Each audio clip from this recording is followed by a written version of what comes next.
Welcome back to Inspire. It's been a long road for women in the workforce, and we still have a long way to go.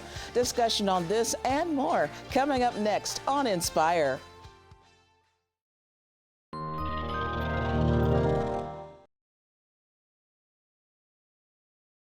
Inspire is sponsored by Kansas Furniture Mart, using furniture to inspire conversation.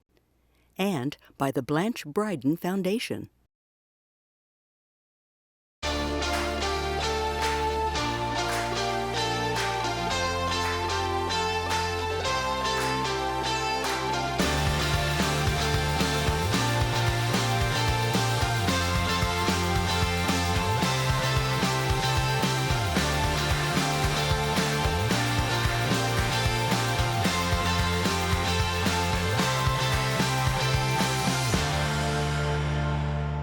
Hello and welcome to Inspire. I'm always happy to be here with my sisters and lovely co-hosts Betty Lou Pardue and Amber Dickinson. Hello. Today's topic is one that all of us can relate to: the challenges and accomplishments of women in the workforce. The three of us are a powerhouse trio that have made a name for ourselves in our community, workplace, and family. The battles our predecessors have fought for us have helped us get to where we are today, but there is so much more work to do. That's very true, Amber.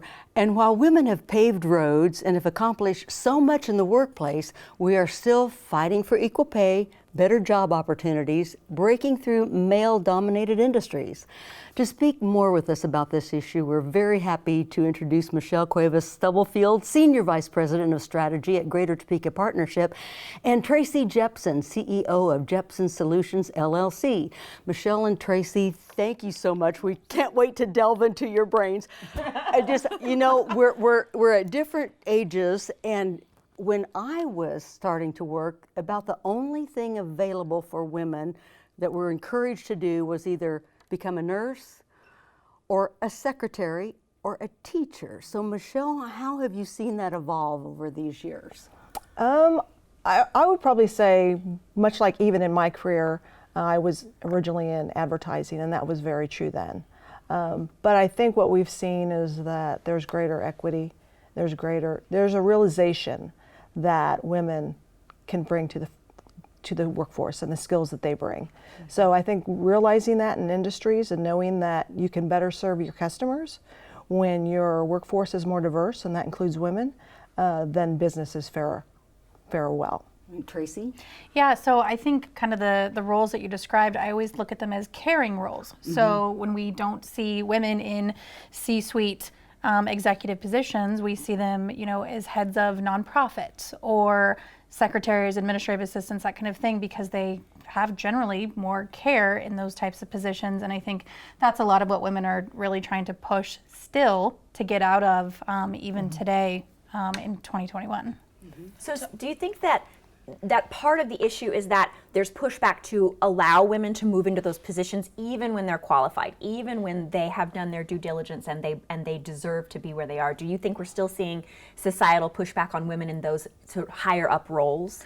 There are traditional expectations, and one is it can be the level of commitment and how much you're willing to work. However, childcare is on the shoulders of women, so sometimes organizations need to realize and provide that flexibility, because you're missing out on phenomenal women who have the ability to multitask, run their households, be adaptive, be flexible, and then really offer those same skill sets to a corporation who need those same skill sets. Talk about going out on your own. Yeah, so I think, and one of the best pieces of career advice that somebody has given me was be your own boss. Don't let anyone else control your paycheck. And so when I moved from the corporate environment to going out on my own as a business owner, it was a bit of a shock, but I knew what I was doing, and I knew that I was able to provide those services to our clients. And it's interesting, I actually work with mostly male clients. Wow. I think the industries that I was in, construction, manufacturing, in my corporate life, that was sort of that male-dominated industry, and it was sort of the toughness that I had to learn. And so being able to speak with male-owned businesses, I can push back to them and not feel like I have to soften my message or anything else that maybe I would have to do in the corporate world. I really enjoy being able to have those higher level conversations, and they respect where I'm coming from because I'm not shy about my message and I'm not worried about really hurting their feelings if we have to have hard conversations, and I think that that has been appreciated. But yeah, going out on my own, I didn't have to worry about, what position does somebody think I need to be in? All of a sudden you become the CEO of your company and people look at you differently and people react to you differently versus if, I still had that administrative assistant behind my email address. The CEO changes that pretty quick. But was there a lot of pressure on you? Did you feel pressure to succeed not only for yourself but womankind? So I think I've always felt pressure to succeed. I think because I was in those sort of administrative roles and I didn't want to be. I always wanted to do more, be more for those organizations. I saw what those salaries were for the men in my departments, and I wanted that. And so I've always been, sort of a perfectionist and worked very, very hard to be better at best in my industry as I can be, and try to do as much as I can. And so I think I probably put more pressure on myself than anyone else did. My husband certainly doesn't put that pressure on me. He's very happy and congratulatory and appreciates the success, but is never one to pressure how we're doing as a business. So to me it has been a really natural and easy fit that I didn't feel in corporate, and I didn't feel like I just had to, I guess I didn't feel like I had anybody to respond to or that was going to tell me what to do. I could make my own path, and that was a much more comfortable place for me to be. I need to just go right quick, if I may, Michelle, coming from the advertising field, as long as you and I were in it, it's like kind of not that far removed from the Mad Men days. No, it's not. Okay. Will you elaborate on that a bit? When I first got into the industry, they said, if you want to make your way into the industry, look at the obituaries, because people stayed in those positions for a long time.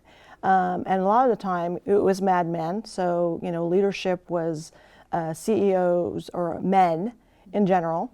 And that type of position, especially in advertising, is kind of very ego-oriented. It's creative, very gregarious, and all those things that you might envision. So a woman who would come in can't necessarily, I would say, if they came in that way, they would probably be termed, and framed a little differently than them just being a confident man. So a woman comes in, they're not probably going to be deemed as confident. However, what a delicate way to put that. So you danced around that beautiful. most know me that's probably, probably not the way I would have framed it.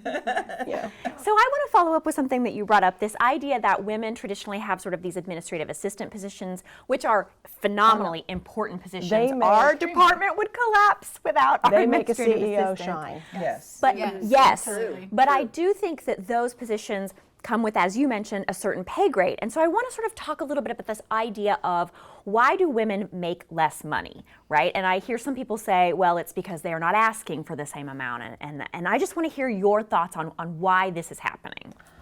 For me, there's a number of reasons. One is, like I said earlier, childcare is on the shoulders of women, which means that if they decide to have children, at some point they're going to come out of that workforce. You come out of that workforce, chances are when you return, you're going to make less. And the other is maybe some of the interests that you have are not necessarily in line with corporate philosophy. It's difficult, but at the same time, as a woman, we have to decide what's important for ourselves, where we want to go, and fight for what we want. I think that's the biggest thing. There are times when we simply just need to ask and say, here is why I'm worthy. Here is why I'm an asset to this organization. And as women, men do it very easily. They say, I'm this, I'm accomplishing this, I'm accomplishing that. Women often don't do that enough. And I think that what you mentioned is that desire or that drive for us to just say, I'm doing this, I'm worth this amount of money, why aren't you paying me this? Exactly. And I think that translates even outside of corporate. So I work with a lot of business owners. The women business owners that I work with and that I mentor, their prices are significantly lower than men in the same industry. Their work could be way better, but they're pricing themselves lower. And it is the conversation of money is scary to women. Some women, they don't want to talk about it. This is also like a generational issue. So women are not taught, when they're growing up, that talking about money and being profitable and making money, it's okay. Like, guess what? It's what makes the world go round, and there's nothing wrong with having a lot of it. And I think because we are taught that, we don't talk about money and that kind of thing, that's why we see low pricing from women. That's why we see sort of that confidence level. And I think if we can increase the level of confidence in women, whether they are in corporate or in business, and as they're growing up, and I think a lot of the STEM programs that are being taught in schools, STEM and STEAM, both of those, I think introducing those industries to girls at a young age is really important because they can be confident in those skills. And if we can continue to teach them that they're capable, we can also teach them that they're capable of asking for more and being able to price themselves accordingly, so they can be successful and bring home, money to their family so they can put their kids in better childcare, or they can take more time off so they can spend more time with them. I think a lot of it is really a confidence issue about talking about money in general. Well, this has been a great conversation so far.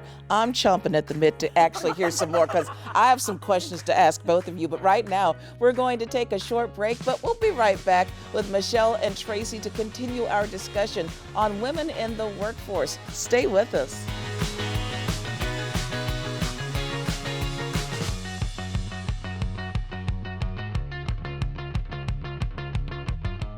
And we're back with Michelle Cuevas Stubblefield and Traci Jepson. Ladies, on our last segment, we were discussing about sort of the types of positions that women traditionally hold and the types of positions that we're seeing women move into and this idea of women's pay.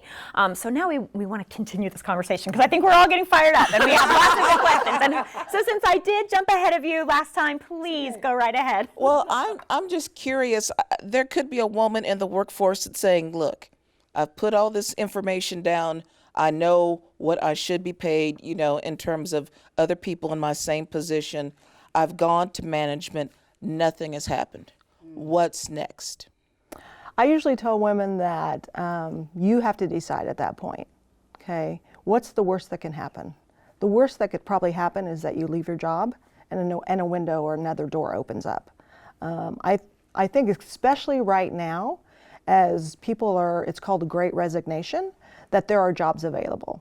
And if you truly want to make a change and make that pay, you have that option. You just have to determine what's important to you, and are you willing to take that risk? Where is this great resignation coming from? Is this related to the pandemic? Is this just a naturally occurring thing that we're seeing right now? What has sparked that?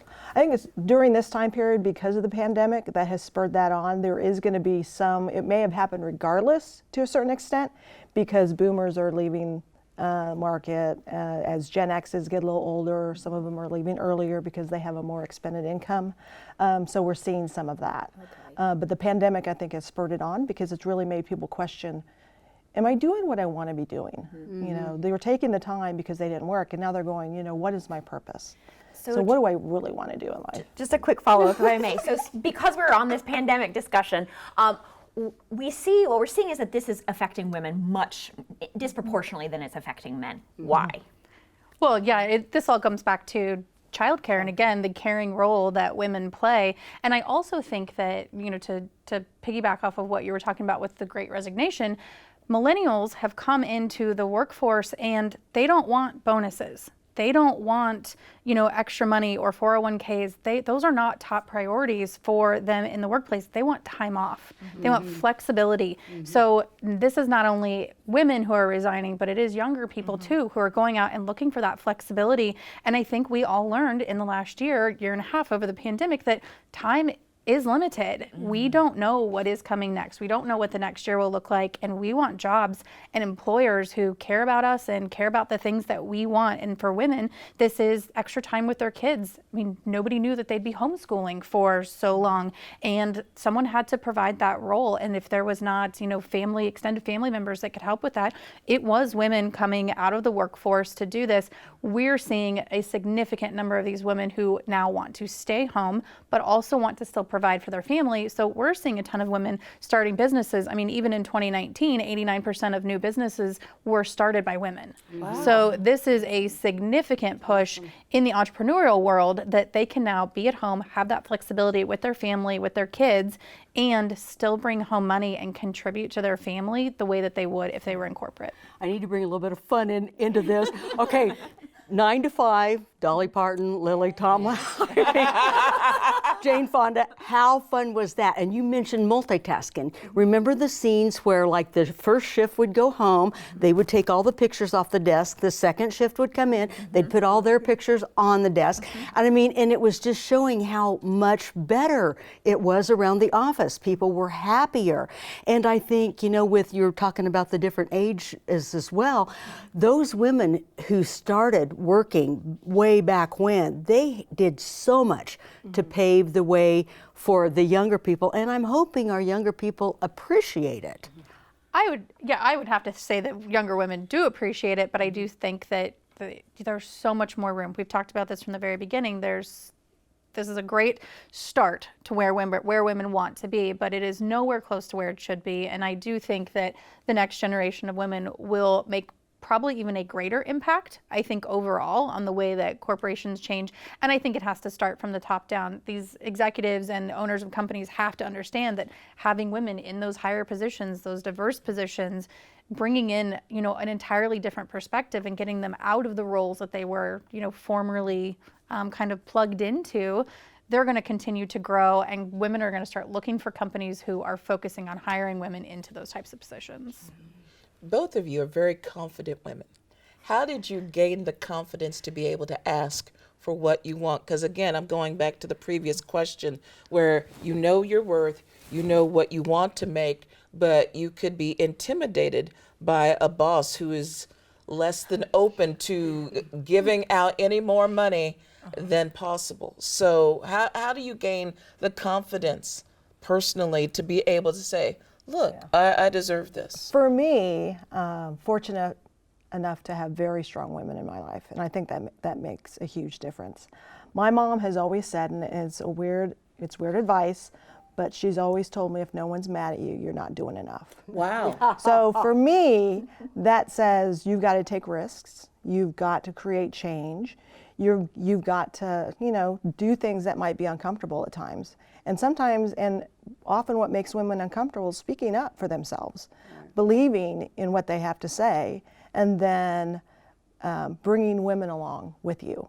I think that's a huge component to that, so that you're not standing alone in that room when you're speaking with, a traditional board. Yes, absolutely. As KLC would say, raise the temperature. Raise the temperature, raise the heat, yes. I think for me, so interesting, you had really strong women in your life. I had always competition growing up. So my older brother was this Mr. Perfect in my eyes and could do no wrong. And so I sort of just started saying, well, I can do anything that he can do. And better, if there's a musical about it. I think we're familiar. But no, so I started just to say that I can do that. I took on a job when I was in college. I was completely unqualified to do it, but I told the owner, I said, give me 2 weeks, I can prove myself, I can figure this out. And I did, and I studied and I learned because I wanted to show him that I could do what the prior person had done. And so the roles that I was taking on as I built my career, it was, well, I don't know how to do that, but I can figure it out. And I don't have a fear of failure. I don't believe that failure is an option, and I don't believe that it's something that's going to happen to me. I mean, like you said, what's the worst that can happen? You lose your job. Great. I know that I can go to any restaurant, get a job. Like, I can find a way to earn money and make a living. So trying something new and scary really isn't hard for me, because I just don't think that failure is something that's going to occur. There's always another way to move up in life. And so it was kind of a little fake it till you feel it, a little bit along the way. But it really did. I think it all comes back to confidence and just believing in your own abilities, even if nobody else does. I love it. We love these guys. And we love you for watching. Thank you so much, Michelle and Traci. And you know what? I think you guys are going to want to get a hold of them again. So it's a very, very important subject, and we appreciate your time and your talent and your knowledge. So we'll be right back in just a minute.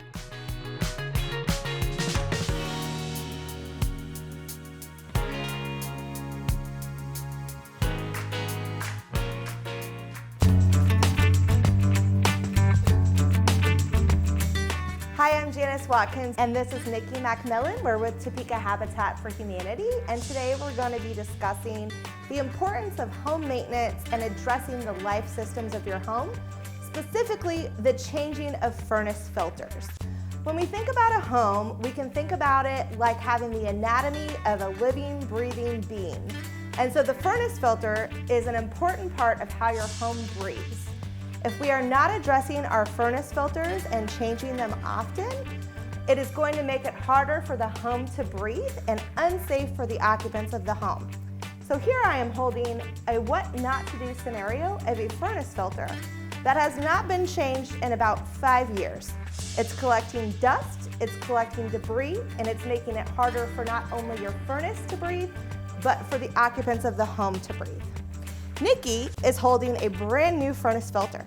As you can see, the difference is literally night and day. You can see through, you can see the cleanliness of this filter, and here we're going to not allow the passage of air and movement through the furnace. So the system is not only going to work harder, but it is not going to be able to function properly without proper maintenance and furnace filter changing. We recommend changing the furnace filter every 30 to 60 days. So when you put your furnace filter in, it is going to have the measurement of your filter on the side. A good tip is to just simply place these on an auto order so that they ship to your house every 30 days, and it's a great reminder to change these. Not only that, but there's helpful tips on the side to allow you to note when the filter was installed, when it needs changed, and to show the passage of airflow so that you can put it in properly. Your furnace is going to have arrows, and it's going to show you how to put that in and pull it out each month.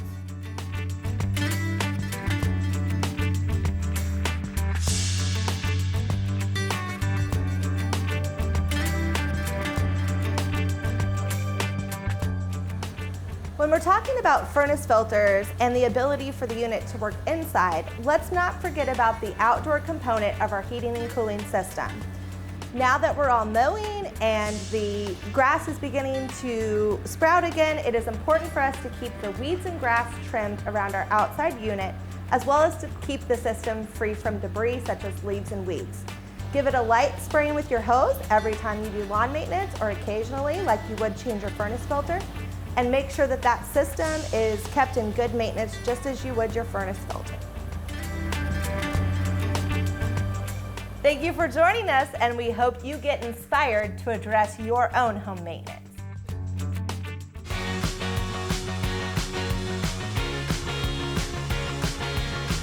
Today's discussion featured an important topic impacting many women in our community. Ladies, we've come a long way, but we all know that we've got a whole lot more ground to cover. What were some of your takeaways from the discussion? I really loved what they both individually said about this idea of healthy competition, driving them to meet their goals or to try to do better for themselves, and then this idea of having strong mentors, specifically female mentors in your life.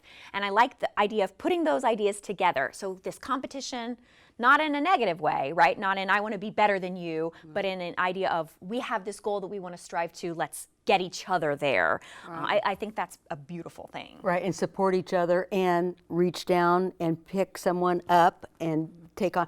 But I want to hear the story about your particular mentor. Yes. So the worst career advice I think I ever got was that someone told me that when I was going out to interview for my jobs to become a professor, that I should only ever wear skirts to my interviews because otherwise the male professors would be too threatened because I was trying to be too masculine and I wasn't being feminine enough. And I thought, man, that is just such terrible advice. What a horrible thing to say. I was really looking for, how do I negotiate salary, or how do I ask about time off, or these other really actually important things, and this person wanted to focus on what you look like. Physical appearance, which I think for a lot of women, God, I would want to say most women, this is something that is a message that's been sent to them that's just really problematic. Right. Absolutely.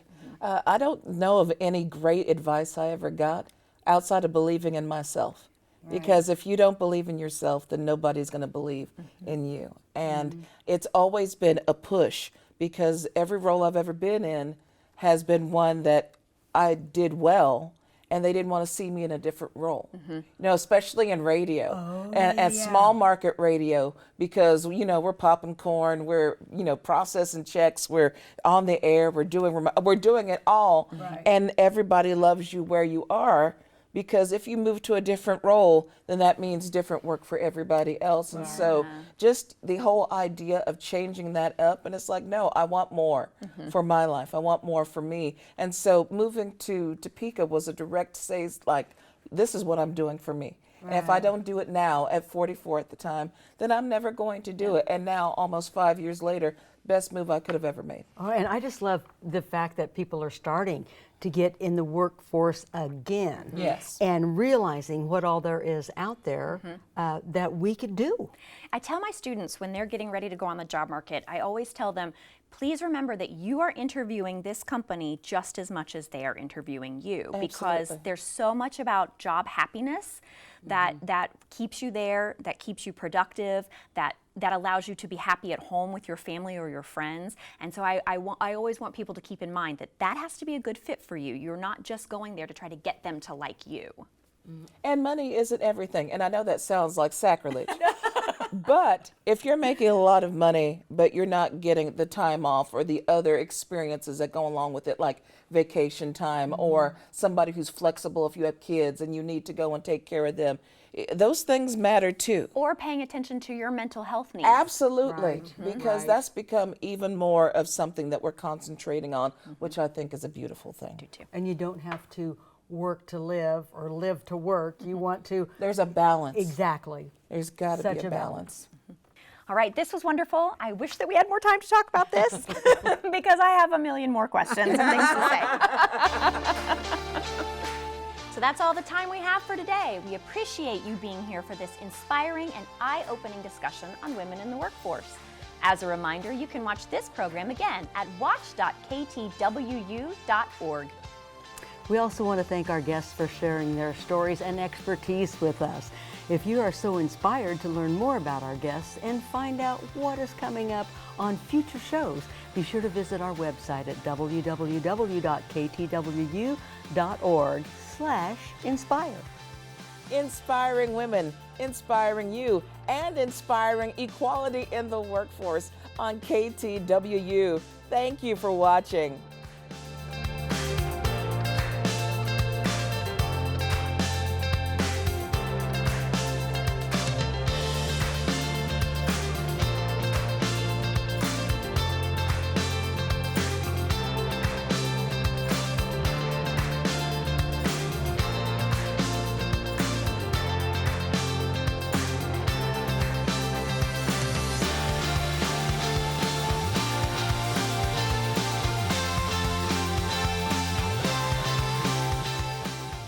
Inspire is sponsored by Kansas Furniture Mart, using furniture to inspire conversation. And by the Blanche Bryden Foundation.